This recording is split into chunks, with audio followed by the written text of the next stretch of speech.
Amém, Jesus. Glória a Deus, Senhor. Glória, santo, santo, santo é o teu nome. Amados, não posso hoje falar muito, mas ontem o Senhor colocou no meu coração sobre esse assunto. E deve ter um motivo, eu tenho certeza que nada que vem do Senhor vem sem motivo. Hoje é dia 22 de dezembro de 2015. 22 de dezembro de 2015. Eu me chamo Ana Paula, para quem não me conhece, e hoje eu quero falar um texto de Ezequiel colegado a um texto de Apocalipse. E eu quero ler com vocês o capítulo 28 de Ezequiel, o capítulo 28 até o versículo 19, depois em Apocalipse. Basicamente, no capítulo 28 de Ezequiel, fala do rei de Tiro. Rei de Tiro, rei de Tiro. E você vai ter do versículo 1 até o 10, um personagem. E do versículo 12, sempre do capítulo 28 de Ezequiel, até o 19, um outro personagem. Mas por que eu quero falar sobre isso? Porque ambos tinham, em igual, uma característica muito ruim no coração. E os dois pereceram. É Deus comparando o homem, ser humano, com o anjo criado por Deus. O homem foi feito à imagem e semelhança de Deus. E quando eu falo imagem e semelhança de Deus, o homem é limitado por causa do pecado, mas o homem tem dons de criatividade, de inteligência. O homem consegue ver todas as cores, o homem consegue criar. Você vê que a criação não termina no ser humano. Se você começa a dar uma pesquisada, você encontra coisa de todo tipo criada. Coisa para facilitar a sua vida doméstica. As máquinas, as fábricas, né? Eu gosto de ver um programa X, como é feito, e lá mostra como são feitas certas coisas, como é feita a comida industrial, aí você vê aquele maquinário, tantas máquinas que fazem tudo de modo organizado, né? Então, assim, no geral, o ser humano, ele é infinito, não adianta. Aquilo que Deus nos deu, chamado cérebro e alma, é infinito em nós mesmos. Por isso que nós temos nisso herdado a semelhança de Deus, porque Deus ele é infinito na criação. Porém, quando o homem pecou, o homem caiu, o homem infelizmente perdeu 100% da sua capacidade natural. Aquilo que Deus fez foi limitado no homem. E você vê também a criação do anjo, né? Do querubim de Deus, que foi o mais belo e esplêndido de todos, e ele tinha muita formosura e ele tinha poder, mas ele também caiu. É Deus mostrando que ele é onipotente, ele é o início de todas as coisas, ele é o cabeça. Ninguém pode ser melhor que Deus, ninguém pode ser Deus, pode ser como Deus. Então, hoje é isso que vem aqui. Ana, por que esse assunto? Porque a vaidade precede a queda. A vaidade precede a queda. O orgulho precede a queda. Perdão. E isso nasce no nosso coração sem que nós percebamos. A única coisa que limita o ser humano de crescer em si esse ego é ele não tirar os olhos do nosso Criador, os olhos de Deus. Então vamos falar a respeito disso. O ano tá virando. A gente tá indo para 2016. Não sei se chega ou não, porque só Deus sabe o que vai vir no próximo segundo, nem no dia de amanhã a gente pode falar, mas no próximo segundo.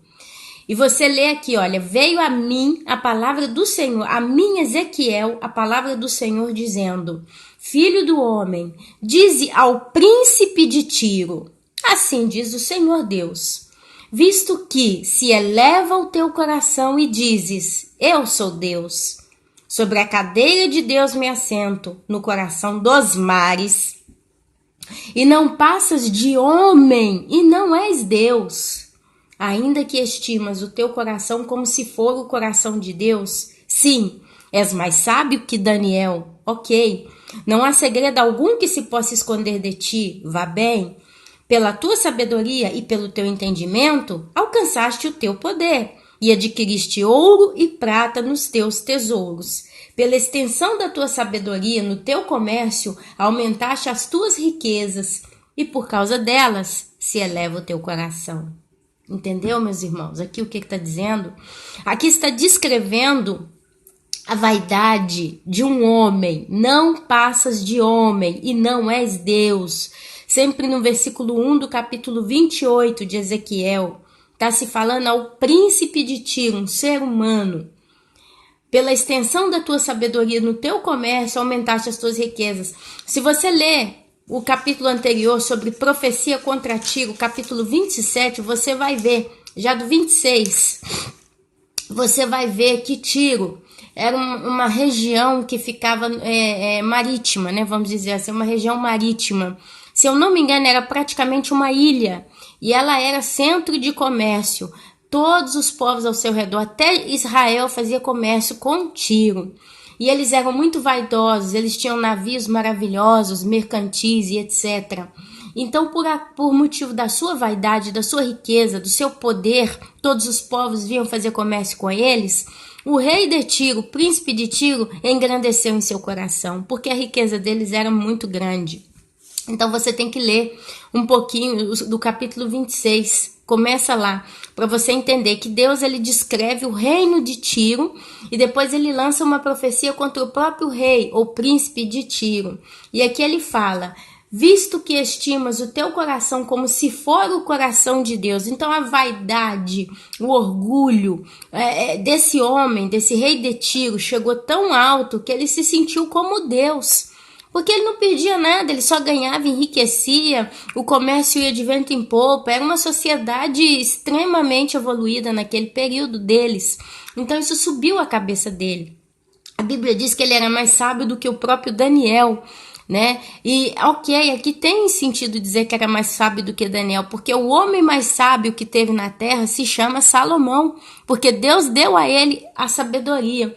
Mas Daniel foi um homem, né, segundo o coração de Deus, que amou a Deus e ele tinha muita revelação de Deus, mas a sabedoria, a Bíblia fala que o rei de Tiro tinha mais sabedoria do que o próprio Daniel, o profeta Daniel. Assim, independente que todos eram muito sábios, né, mas aqui fala de a sabedoria da agilidade, de negociar, a sabedoria para governar, a sabedoria das estratégias mesmo comerciais e sociais daquele povo.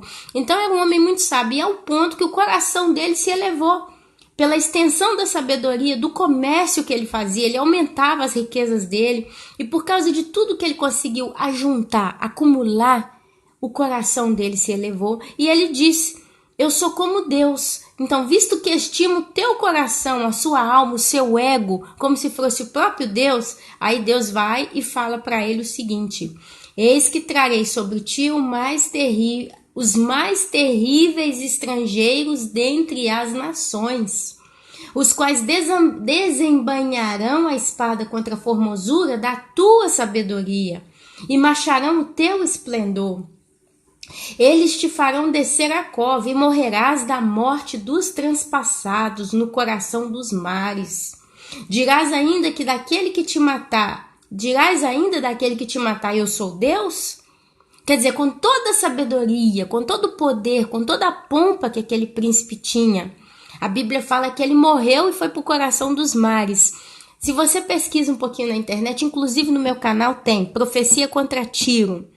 Tiro, eu vou falar aqui mais ou menos o que eu me lembro, que tem muito tempo que eu vi, mas diz que aquele que foi atacar a cidade de Tiro, que para chegar nela tinha que ir de barco. Era uma espécie de um canal que separava a ilha onde estava o reino de Tiro das terras. Então por isso que eles também eram fortes, porque os muros deles eram artificialmente feitos por água. Então qual cavalo de guerra poderia alcançar a cidade de Tiro? Qual cavaleiro poderia alcançar, se não fosse pelo barco, pelo navio? Mas dentro de um navio, quantas carroças se poderiam colocar? E até que tudo isso pudesse ser montado, a cidade de Tiro por si só não poderia se defender? Fora isso, tinha um muro. Diz que era um muro muito alto, muito forte, que tinha ali dentro. Então era uma fortaleza. Só que Quando veio um general atacar a cidade de Tiro nesse período, conta que com as pedras da cidade costeira, né, que colegava com a ilha de Tiro, vamos dizer assim. Eu estou dizendo de um modo muito ignorante, vocês têm que dar uma olhada. No meu canal tem um vídeo que mostra literalmente o que aconteceu. Estou falando muito por alto.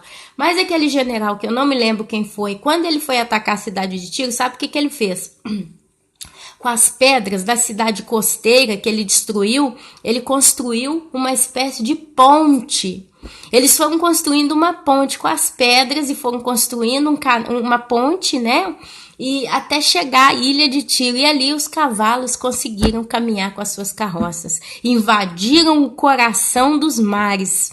Por isso que fala do coração dos mares, porque era uma ilha. E o rei estava ali no meio. E eles eram muito protegidos naturalmente por causa do mar.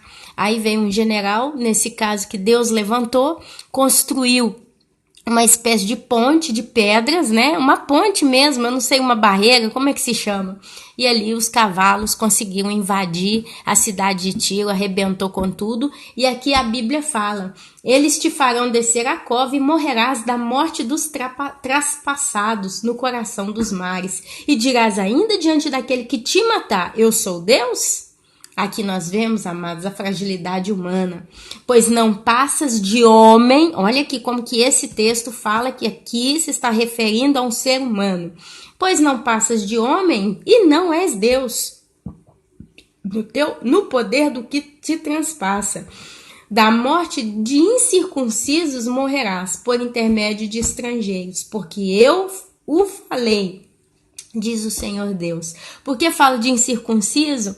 Porque aquilo ali, a gente está falando do Velho Testamento, antes de Jesus. E naquela época o que valia era a lei. E a lei dos judeus era que os judeus fossem circuncidados. Quer dizer, eles passavam, né, por um processo dizendo: você é diverso. E os incircuncisos eram os pagãos para eles, eram os ímpios para eles. E ali os ímpios morriam sem Deus, literalmente. Porque a lei é que tinha vigor na época. Então, quem se convertia se circuncidava também, se quisesse, se eu não me engane, hein? Posso estar falando besteira. Mas se circuncidava para dizer: eu agora pertenço ao Deus dos judeus também. Então, quem morria sem ser circuncidado ia para o inferno, ia para a perdição total, porque não tinha Deus, não tinha salvação. Então, esse texto está falando de um ser humano que, com a sua agilidade, com a sua inteligência, com o poder das suas riquezas, acumulou poder demais. Isso subiu a cabeça a ponto que ele, no seu coração, disse: eu sou como Deus. Eu sou Deus, porque ele era muito potente. E a gente vê isso hoje no mundo. Quantas e quantas pessoas no mundo inteiro têm essa mesma capacidade.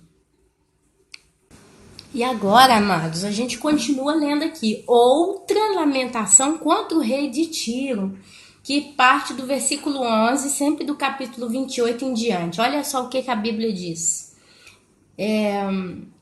Veio a mim, Ezequiel, a palavra do Senhor. Eu gosto de falar veio a mim, Ezequiel, para que os irmãos entendam que a gente está lendo o texto de Ezequiel. Quando é Isaías, eu falo veio a mim, Isaías. Justo para ser uma coisa muito clara para todos nós. Amém, meus amados? Porque o texto original fala: veio a mim a palavra do Senhor. Então eu deixo só essa observação para ficar bem claro aqui o entendimento. Dizendo: filho do homem, levanta uma lamentação contra o rei de Tiro e diz-lhe: assim diz o Senhor Deus. Agora presta atenção aqui como que os dois textos se diversificam um do outro. O primeiro falava de um ser humano, esse aqui fala de Lúcifer. Olha por quê. Tu és o sinete da perfeição. Quer dizer, a cerejinha em cima da torta. Tu és o sinete da perfeição, cheio de sabedoria e formosura. Tá falando que ele é. Estavas no Éden. Olha aqui como é que já começa a mudar a discussão aqui. Estavas no Éden, jardim de Deus. De todas as pedras preciosas te cobrias. A glória de Lúcifer, que olha a diferença entre a glória do rei de Tiro, que a gente leu aqui antes, e agora a glória de Satanás. Olha, de todas as pedras preciosas te cobrias. O sárdio, o topázio, o diamante, o berílio, o ônix, o jaspe, a safira, o carbúnculo e a esmeralda. De ouro se fizeram os engastes e os ornamentos no dia em que fostes criado. Foram eles preparados. Tu eras querubim de guarda ungido. Tu eras querubim da guarda ungido. Versículo 14, capítulo 28 de Ezequiel. Olha, no capítulo 28, versículo 1 fala: não passas de homem e não és Deus. Fala para uma pessoa, para um personagem. Agora, 28, versículo 14: tu eras querubim da guarda ungido e te estabeleci. Então, Satanás é um querubim. Permanecias no monte santo de Deus, no brilho das pedras andavas. Perfeito eras nos teus caminhos, perfeito eras nos teus caminhos, desde o dia em que foste criado, até que se achou iniquidade em ti. O que é iniquidade? Maldade, pecado, vaidade, orgulho. Quer dizer, uma mistura de maldade no coração de Lúcifer. Na multiplicação do teu comércio, se encheu o teu interior de violência e pecado. No comércio, está dizendo que Lúcifer fazia comércio também ali onde ele estava. No Jardim do Éden, não sei, mas nas pedras preciosas, quer dizer, nesse local que se descreve a Bíblia, ele fazia comércio. Não me perguntem que tipo de comércio, não me perguntem como é que era a vida dele, mas a Bíblia diz que ele fazia comércio. Na multiplicação do teu comércio, se encheu o teu interior de violência e pecastes. Pelo que te lançarei profano fora do monte de Deus. Te lançarei. Aqui está dizendo uma coisa que será feita. E te farei perecer, ó querubim da guarda, em meio ao brilho das pedras. Elevou-se o teu coração por causa da tua formosura. A mesma coisa que aconteceu com o rei de Tiro aconteceu com Lúcifer, ou vice-versa. Corrompeste a tua sabedoria por causa do teu esplendor, a vaidade. Aí a Bíblia fala, olha, lancei-te por terra, diante dos reis te pus, para que te contemplem. Pela multidão das tuas iniquidades, pela injustiça do teu comércio, profanaste os teus santuários. Eu, Deus, pois, fiz sair do meio de ti um fogo que te consumiu, e te reduzi a cinza sobre a terra, aos olhos de todos os que te contemplam. Todos os que te conhecem entre os povos estão espantados de ti. Vens a ser objeto de espanto e jamais subsistirás. A queda de Satanás e o mundo que jaz no maligno. E aqui, meus amados, se você corre o olho aqui, Apocalipse 12, olha só o que acontece. Apocalipse 12, versículo 7 diz: houve peleja no céu. Miguel e os seus anjos pelejaram contra o dragão. Também pelejaram o dragão e os seus anjos, todavia não prevaleceram. Nem mais se achou no céu o lugar deles. Olha aqui, a Bíblia fala: elevou-se o teu coração por causa da tua formosura, corrompeste a tua sabedoria por causa do teu resplendor. Lancei-te por terra, diante dos reis te pus, para que te contemplem. E olha aqui, e não mais se achou lugar deles. E foi expulso o grande dragão, a antiga serpente que se chama Diabo e Satanás, o sedutor de todo mundo. Sim, foi atirado para a terra, e com ele os seus anjos. Então ouvi grande voz do céu proclamando: agora veio a salvação, o poder, o reino do nosso Deus e a autoridade do seu Cristo. Foi expulso o acusador de nossos irmãos, o mesmo que os acusa de dia e de noite diante do nosso Deus. Eles, pois, o venceram por causa do sangue do Cordeiro e por causa da palavra do testemunho que deram. E mesmo em face da morte, não amaram a própria vida. Por isso festejai, ó céus, e vós, os que habitais neles. Ai da terra e do mar, pois o diabo desceu até vós, cheio de grande cólera, sabendo que pouco tempo lhe resta. Desceu até vós, cheio de cólera, sabendo que pouco tempo lhe resta. Então a Bíblia fala: pela multidão das tuas iniquidades, de novo em Ezequiel, pela injustiça do teu comércio, profanaste os teus santuários. Eu, pois, fiz sair do meio de ti um fogo que te consumiu e te conduzi a cinza sobre a terra, aos olhos de todos os que te contemplam. Todos os que te conhecem entre os povos estão espantados de ti. Vens a ser objeto de espanto e jamais subsistirás. Amados, por que eu li esse texto? Porque é para entender que o coração do homem ele não foi muito diferente aqui com o coração de Satanás. Por isso que a Bíblia fala que Satanás é o pai da mentira, o pai do engano, o sedutor. Porque as pessoas que se deixam ir por ele vão em cima do quê? Das vaidades deste mundo, do amor ao mundo, onde a Bíblia fala: não ajunteis tesouros na terra, onde a traça e a ferrugem corrói, mas ajuntai tesouros no céu, onde a traça e a ferrugem não corrói. Porque o mundo jaz no maligno, e o príncipe deste mundo, também intitulado como rei de Tiro, aqui também chamado rei de Tiro, né? É Satanás. E aqui a Bíblia fala claramente que os homens se espantam diante dele. Nós que conhecemos a história dele, nós olhamos a situação de Satanás e a gente sabe que ele já é objeto de espanto, mas ainda assim tem aqueles que o adoram. Mas a Bíblia diz que ele já está com a sua sentença determinada. Aqui a Bíblia fala, né, que Deus o lançará no lago de fogo e enxofre que arde por todo sempre. Então hoje ele está na terra, sim, hoje ele está seduzindo os povos, sim, e a gente vê o aumento da maldade aí, e os demônios, né, a equipe de Satanás, como tem trabalhado no mundo. Mas nós não somos seguidores das vaidades que ele apresenta ao mundo. Por isso, meu amado, essa mensagem hoje é bem curtinha, porque eu tô no meio de um pouco de coisas, de compromissos aqui. Mas a palavra que Deus está querendo deixar para nós é uma coisa. Antes da queda de Adão e Eva, ele veio seduzir o homem. Amém? Ele veio e seduziu. Teve a parte dele, é claro, senão a Bíblia não descreveria a respeito. Aí você vai ver lá, na época da queda de Sodoma e Gomorra, você vê ali dentro o sodomismo, né? O pecado sexual no ápice. Aí Deus vai, retira Ló e manda fogo do céu e destrói Sodoma e Gomorra. Antes disso, nós temos os dias de Noé. Nos dias de Noé, as pessoas casavam, se davam em casamento, compravam, quer dizer, tinha muito comércio. Então, era uma sociedade muito ativa, mas com certeza tinha muito pecado sexual também, provavelmente a devassidão. Uma vez um pastor disse que uma das coisas que é o estupim da tolerância de Deus para não trazer o juízo é o pecado sexual. Porque quando o homem peca sexualmente, ele está transgredindo o ser de Deus, a imagem de Deus. A Bíblia diz em Gênesis: Deus criou homem e mulher os criou. Quer dizer, diz 2 vezes.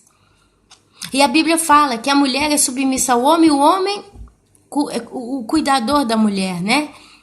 E a Bíblia fala que Deus falou para Adão e Eva para eles gerarem filhos e multiplicar. Então Deus criou a família. A família é muito clara: homem, mulher, macho, fêmea. Então Satanás, todas as vezes que veio destruição, ira de Deus, tinha pecados sexuais extremamente pesados na sociedade. E a Bíblia diz que os últimos dias, antes da ira de Deus, serão como nos dias de Noé e como nos dias de Sodoma e Gomorra. E é o quadro que a gente está vendo claramente hoje, no nosso tempo. A gente tá, olha, eu vejo de vez em quando histórias terríveis. Tem hora que a gente vê coisas que a gente coça a barba que não tem. Tem esse ditado, né? Coçou a barba, que não tem. Porque realmente, meus irmãos, a coisa chegou a níveis de Sodoma e Gomorra. O ano tá virando. Não sei quando eu vou poder fazer uma nova mensagem. Talvez já no próximo ano, talvez não. Hoje eu escapei aqui porque eu tô sozinha em casa. Eu tô aproveitando para falar essa mensagem para os irmãos. Mas uma coisa que Deus está trazendo para nós é para que nós vigiemos. Talvez você que está ouvindo esse áudio aqui, está ouvindo pela primeira vez. Talvez você é uma pessoa muito bonita, mas realmente muito bonita. Nós sabemos, tem pessoas que têm uma beleza natural tão forte, tão linda, tão grande, que elas não precisam fazer força, que todo mundo fica olhando espantado para elas. E isso gera muita vaidade no coração. Talvez você não é nem tanto muito bonito, mas você tem a sua beleza. E você sabe que você, na sua juventude, você chama atenção, você consegue muito. Talvez você não é tão bonito, feio, seja lá como você é, mas você tem riqueza. Talvez você tenha uma estabilidade econômica muito grande. Talvez você não tenha nem negócio só no Brasil, porque dizem que o Brasil está mal das pernas. Talvez você está ligado aí com outros países que não estão tendo tantos problemas, que o governo ainda caminha direitinho. Então você se sente justo numa certa estabilidade financeira. Lembre-te do rei de Tiro. A Bíblia diz que ele morreu no meio das suas riquezas, no meio do seu poder, no meio da sua vaidade. E ali diante do seu assassino, ele ia dizer, posso eu ser como Deus? Ali naquele momento, o dinheiro, meus amados, ele pode comprar o remédio, mas ele não pode dar a saúde. O dinheiro, ele pode comprar o luxo, a beleza, o conforto, mas ele não pode dar a paz. O dinheiro, ele pode comprar a beleza física também, como não? Ele pode, né, através das plásticas, dos cuidados de beleza, das roupas, dos sapatos e de tudo, tipo, muito lindo, muito linda, mas ele não pode te dar uma alma lavada, uma alma sincera, uma alma pura. O dinheiro, ele só pode comprar o que jaz no maligno. O dinheiro só pode comprar o que é perecível, porque tudo que é eterno, a gente tem que ir diante do Criador de todas as coisas, o Deus Todo-Poderoso, e só Ele, meu amado, minha amada, pode te dar a vida que você talvez está buscando. Se você já é cristão, se você já é uma pessoa que está crendo que Jesus está voltando, e olha que a gente está ouvindo conversa, nós estamos já em 2016, ele ainda não voltou. Teve uma que deixou claro, olha, é melhor esperar morto, porque ele ainda vai demorar. Quer dizer, mais fácil esperar que nós vamos morrer de velhice do que ver Jesus novamente. Meus amados, não subestimemos os tempos em que estamos vivendo. Não subestimemos os sinais que Deus está colocando diante dos nossos olhos. Eu falo para vocês, hoje para mim é terça-feira, dia 22 de dezembro. Eu agora vou cozinhar, vou fazer uma mandioca. Eu moro na Itália, aqui é difícil de achar essas coisas. Eu vou fazer mandioca, vou fazer uma verdura, vou fazer uma comida gostosa. Vou limpar a casa com perfume. Tem uma televisão linda na minha sala, acabou de chegar. Tô com saúde, eu tô passando por um tratamento de anemia, mas eu tô conseguindo superar o problema, eu tô com uma certa saúde, tenho meus filhos lindos, tenho um dia de sol maravilhoso, tenho tanta coisa para me distrair, tenho tanta coisa para como um apoio, me apoiar. Vocês já viram o carro? Quando o cara não quer que o carro caminhe sozinho, eles botam uma espécie de um apoio debaixo da roda, né? Um pedaço de madeira para o carro não caminhar sozinho. Nós temos a tendência de pegar essas coisas, os brinquedos da nossa vida, e achar que isso nos dá uma segurança. E a gente tende a esquecer. É Natal, família unida. A minha nem tá. A família que eu tenho aqui não é aquela que eu gostaria de estar com ela hoje. Eu queria estar com a minha mãe, com a minha irmã, com pessoas que eu sei que realmente eu tô, sabe, numa sinceridade, num amor sincero, não numa certa hipocrisia onde eu vivo. Mas ainda assim, champanhe, festa, os meninos estão de férias, o marido tá em casa, tá tudo, aparentemente a minha vida tá tão boa. Aparentemente, tem promessas de futuro na minha vida, meu marido tá trabalhando, sabe, ele me contou que acabou de ganhar 6 dias de viagem, não sei aonde, a gente pode escolher qualquer lugar da Europa, que a gente vai ter 6 dias pagos de hotel, é claro que o transporte a gente tem que pagar, mas é metade da estrada, 90% tá pago, a gente pode escolher, fechar o olho, botar o dedo no mapa da Europa e ir, porque o hotel vai estar lá de graça, para mim, para ele, para os filhos. Quer dizer, eu poderia dizer, champanhe, eu tô bem, eu tô feliz, não me falta nada. Mas, meus irmãos, não é assim. Eu não estou subestimando que o meu Deus está para voltar. O meu Jesus está vindo me buscar. As coisas que estão ao meu redor nessa casa, na minha vida, não estão me distraindo daquilo que é eterno. Eu não estou com o meu coração cheio de vaidade, de ganância, de prepotência em dizer eu sou como Deus, ou eu tenho um poder porque eu estou bem. Eu estou por cima da carne seca por tantos motivos pessoais. Não, meu amado, não. Nós temos que continuar sempre com a mentalidade, ainda que eu tenha tanto, ainda que... E olha, eu não estou falando para mim, aqui eu já estou falando uma frase geral. Ainda que eu tenha tanto, ainda que a minha vida é uma delícia, não falta nada, tá até jogando fora as coisas de tanto que tem. Meu amado, não tira o foco de Deus. O seu poder, a sua beleza, as suas posses, a sua influência, a sua inteligência, a sua domestiqueza em fazer as coisas não vai te garantir a vida. A vida está nas mãos do Criador. Ele é que soprou nas nossas narinas o fôlego da vida. E Ele tira quando Ele quiser. Então, que em nome de Jesus, que a vaidade não tome conta do coração de ninguém. Que nós continuemos com a consciência na eternidade. Que os brinquedos desse mundo não venham ser pontos e focos de distração para a nossa vida. Eu hoje poderia dizer Feliz Natal para todo mundo, mas eu não digo Feliz Natal porque isso é uma festa pagã e não é de Deus. Você pesquisa na internet a origem do Natal, a origem da árvore de Natal, a origem do Papai Noel, da guirlanda e de toda essa confusão que eles fazem. O dia 25 de dezembro se comemora outra coisa, menos Jesus Cristo, que não nasceu em dezembro. Ele nasceu num período de primavera. E nem na neve ele nasceu num período de flores, porque não teria como ter pasto livre naquela época, ter as pécoras, né, as ovelhas, as vacas, os bois que pastoreavam ali naquela zona se fosse inverno. Não tinha. Então eu não celebro Natal. Eu posso desejar Feliz Ano Novo para todo mundo? Eu posso desejar Feliz Ano Novo porque é uma virada cronológica do tempo. Mas eu não me subestimo o tempo profético. Porque, para mim, hoje, se hoje é 25 de dezembro, 26, 27, amanhã 2, 3 de janeiro, não significa que a minha vida em si vai ter uma revolução. Porque a nossa vida tem que ter uma revolução quando a gente tem Jesus como Senhor e Salvador. E isso aconteceu para mim há 17, 18 anos atrás. Foi ali que a minha vida teve uma revolução. E hoje eu estou só como uma peregrina caminhando nessa terra, esperando a minha verdadeira casa ser revelada, como dizia o apóstolo Paulo. A revelação da casa da mansão celestial que o Senhor tem para nós. Então, meus irmãos, a mensagem é essa. Cuidado com a vaidade, cuidado com a ganância, cuidado com a alegria ilusória das coisas do mundo. Cuidado com esse período de festa que a gente tende a ter a sensação que tudo vai mudar. Ainda existe muitos que estão pensando assim. Ano que vem vai ser diferente, ano que vem eu vou conquistar, ano que vem eu vou conseguir, etc. Não é verdade. Vai piorar.